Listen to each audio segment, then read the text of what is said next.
Hello students. আজকে আমরা একটা কবিতা পড়বো।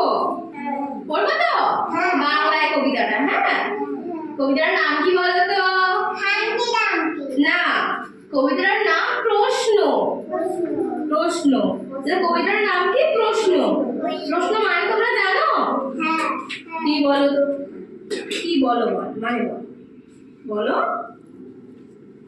আচ্ছা, প্রশ্নটা কি বলতো? ফয় অফলা তালবস্য দন্তেন্য প্রশ্ন, তাই তো? প্রশ্ন মানে জিজ্ঞাসা করা। প্রশ্ন কবিতাটা রচনা কে করেছে? রবীন্দ্রনাথ ঠাকুর। তোমরা কি রবীন্দ্রনাথ ঠাকুরকে জানো? কে বলো তো? সে লম্বা লম্বা দাঁড়িয়ে লোকটা না? রবীন্দ্রনাথ ঠাকুর। কবিতাটা আজকে পড়বো, হ্যাঁ? আচ্ছা, আমার সাথে সবাই বলো, হ্যাঁ? মা গো আমায় ছুটি দিতে বল,